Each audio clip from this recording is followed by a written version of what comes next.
Good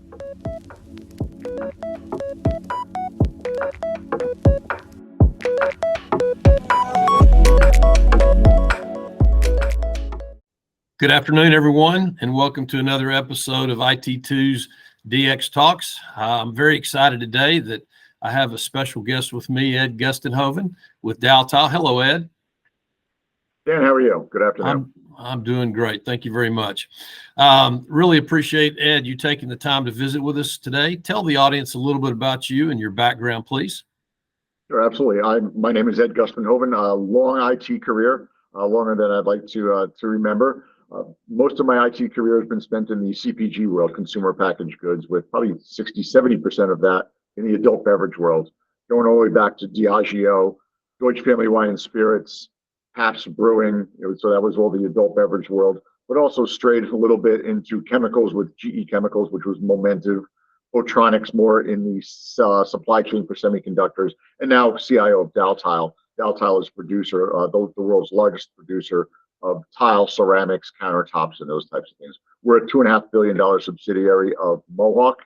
Mohawk is the largest global flooring company in the world. Mohawk more focused on the flooring, carpeting, Daltile more on the ceramic tile side. Fantastic. And one of the things that we've talked about before, Ed, is that you've been involved in managing projects both in multiple different kinds of ERP software. What do you find is, from a CIO perspective and leadership perspective, what do you find is the biggest challenges to successfully either migrating or selecting a new ERP or whatever it may be for your organization? What do you find to be the biggest challenges? A few come to mind right there, Dan. First of all, I'm very process oriented. So having a plan, having a way forward, having mitigating change control, communication plan, having a very, very solid approach is number one. I think that not having that really leads to bigger challenges. But I think the biggest challenge there is really aligning with the business, ensuring that you are meeting the business needs, but also coaching the business that change is inevitable. And I've seen a lot of ERP failures and heard a lot about a lot of ERP failures where I'm going to take this 20-year-old legacy system and I'm going to retrofit it because the business won't change. That's a recipe for disaster. So that careful business alignment, business involvement, business decision making alignment is really key.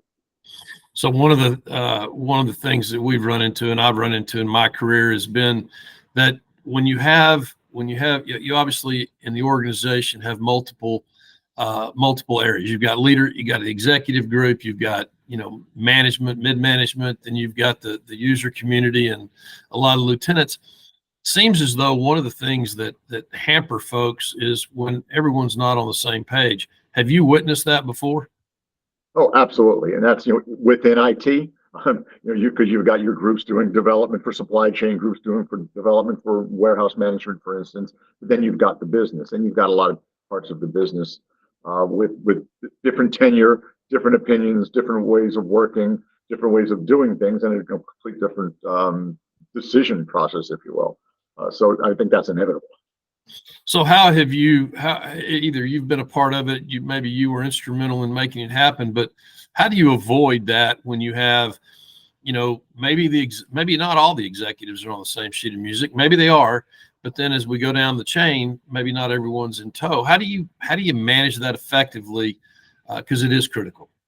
You're absolutely right. It is critical. My typical approach is, let's call it phase zero, for lack of better terms, right? So let's get everybody together, including and possibly third-party integration partners or larger consulting organizations that have been there and done that, but definitely include the business on what are we trying to accomplish, what's our end goal, how is the business involved, where we need the business involved, what their expectations are, what IT's expectations are, but really start that building, planning, architecture, blueprinting piece of it aligned with the business early on.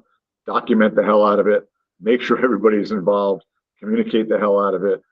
It's an art and a science, but I think the earlier you start that process, and you'll still even have dissension, as you kind of kick that off.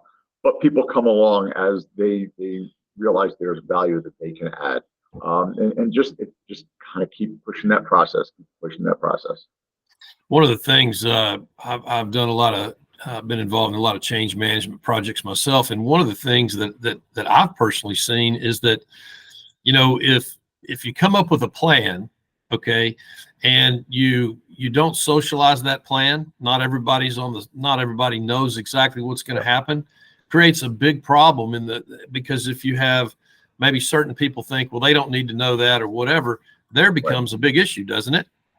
Absolutely. And my philosophy, and even something where we're dealing with right now, is over communicate, right? And include everybody. I'm inviting everybody and their brother and their sister to, this phase one. If they choose not to participate, that's one thing. But it is open communication. Everybody's input is welcomed, and we'll continue to communicate that from a planning perspective, from a documentation perspective, from meeting minutes to every single person involved. You're absolutely right. That is key. Get it out there, over socialize it. So of all the projects we didn't talk about this, so you don't have to have an exact number, but all the projects that you've been involved with, Ed, how many of those have followed the script or the outline that you just laid out? None. All kidding aside, you start with that process, right? The best intentions, the best laid plans. I've probably been through 4 or 5, maybe even 6 ERP implementations, 4 or 5 CRM implementations, and you have to be able to adapt. You have to be able to adapt to the business.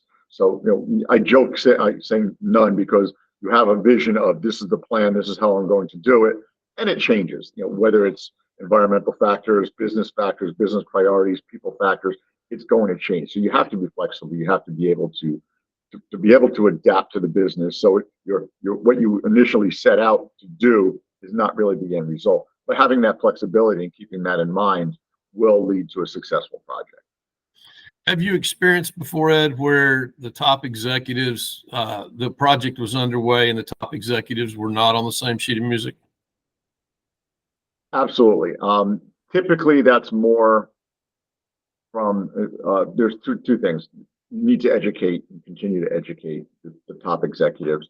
In my experience, it's typically been more from a funding perspective, right? So it's, hey, this is the state of the business. We can't invest X to move this project forward.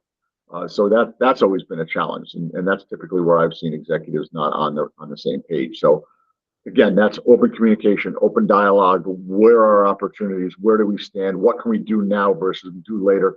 And also identifying where the risks are to the business. And that's part of the education process, right? So if I've got a 20-year-old homegrown system here, there are inherent risks to the business that, whether you're publicly traded or privately owned, executive team needs to be aware of that. And those decisions need to be made in conjunction with the business, the exec team, the IT team, and you have to you get it all on the table, discuss where those risks are, how you're going to mitigate those risks, and how you're going to protect the company.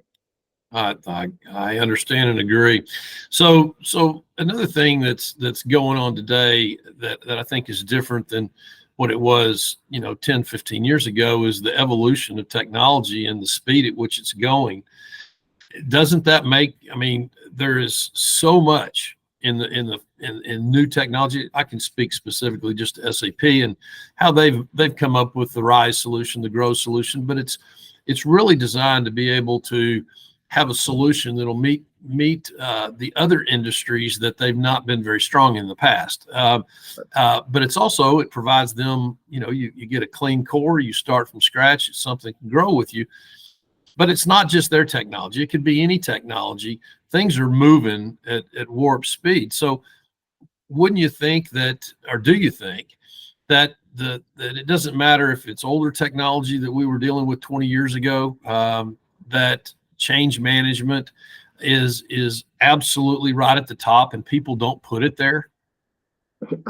Couldn't agree with you more, Dan. And you're absolutely right. Whether it's old technology or current technology, it changes at a rapid light speed pace, right? So you've got to have that change management up top. Whether it's formal, informal conversations, documentation, working through organizational change, transformation, and things like that. That needs to be at the very top. Even if a brand new implementation, a new release is going to make some changes. The business may change as well. The business priorities may change as well. There may be an acquisition. So that you've got to be able to be flexible and adaptable, but that change management and that formal change management process has to govern all of that change. It's interesting, Ed, because I've worked in this software business. I've worked with multiple industries, and it's sort of funny. Some of the industries, it's sort of like everyone is like, someone's moving my cheese. Someone moved my cheese. Where's my cheese? And they spend a lot of time. They told me in time that they spent a tremendous amount of effort and time trying to go back and start projects that they started that failed on them. And I always try to understand, well, why did this one fail? Why did that one fail? Do you have we didn't prep for this at all, so you may not, but do you have any kind of an idea, in your opinion, as to what causes projects to fail? Great question. Let me think. We didn't prep, so let me think about that. It's, I think, not setting those expectations and doing things in a vacuum, right? So it's not communicating and not involving people. Human nature is, hey, don't move my cheese, right? So this is the way I've been doing this. I've got some, I've been doing this job for 30 years and this is how I've been doing it. So change is difficult.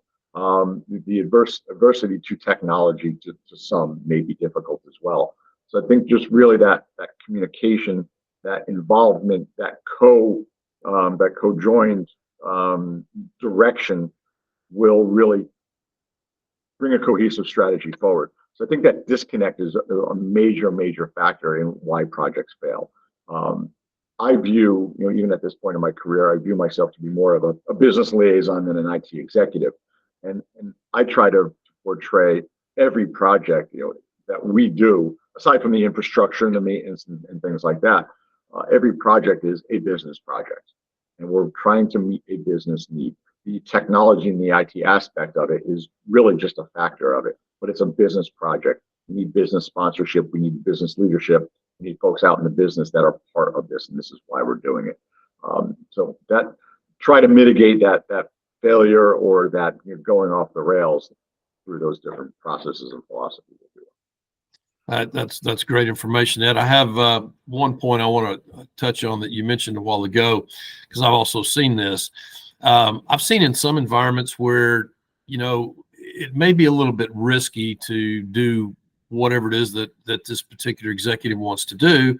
And so they they try to do it in a silo where they use, a person or two from business, a person or two from IT, and they start and they sort of do it in a hush-hush fashion. Have you ever been a part of that type of an approach? Similar to that, where I'll call it shadow IT, right? So it's more in a hush-hush fashion where it's outside of IT. It's not under IT governance, but yeah, I've certainly experienced that. And it's, again, that's all part of the education and the awareness. You want to keep putting bad dollar after bad dollar. And by the way, what's the risk of having that shadow IT or that non-involved project out there? Have you gone through your security assessment? Will it pass an audit? Is it secure? All those different types of questions need to be asked on a constant basis. I agree. Well, Ed, you're absolutely full of knowledge and experience, and I'm thankful for that. I'll ask you one last question. If there was a group of, say, a round table of CIOs listening to this with your wealth of experience, you have any advice for anyone that's about to embark on data migration, buying a new ERP software, whatever it may be? You have any advice for them? The big piece of advice that I have there, Dan, is take your time and do it right. Don't rush into these things. These things are major disruptions to the business, to technology, to people. Do it right, plan accordingly, over communicate, and trust your gut in a lot of cases too. As IT executives, we've been there and done that, right? So trust your gut, stick to your guns, over communicate, involve everybody, be an open book, but really take the time to properly plan, to properly communicate, to properly involve the business. That's great. I do. I'm sorry. I told the story. I do have one more question. Okay. I'm sure that it's probably unrealistic to expect that you've worked on a project in your career that didn't have a little scope creep to it. How do you manage that? I mean, I hear that a lot. I mean, the project started out and the business gets upset because they all of a sudden didn't know do this. Now they do. They want more. The funding may not be there. How do you manage that? That again, that's change management, right? So it's okay. This was our original scope. You've got some additional requirements here. This is what it's going to take to deliver those additional requirements, and this is what it's going to. This is the impact it's going to be financially, perhaps, on a timeline to other projects, and not making that decision in a vacuum, making it at a steerco level where everybody's involved. Where I'll steal a word from a phrase from someone who works for me now, and I'll give her 100% credit for this. We've got to get to a point where the business says no to themselves. So it's not IT saying no, we can't do that. It's hey, well, you can't do that because it's going to impact this other part of the business, or it's going to delay my project if we go in this direction. So kind of involving the business so that whole process is IT not pushing back. No, it's not going to happen. Having the business push back on itself and help prioritize. That's awesome. Well, Ed, thank you so much. I know that there will be many young CIOs that will love to hear your guidance and your opinion about what's necessary and so forth. So thank you so much for your time. We really appreciate it. And folks, I think you've got a treat here with Ed and his experience. So that's another episode of iT2's DX Talks. Thank you. Y'all have a good day. Thank you, Dan.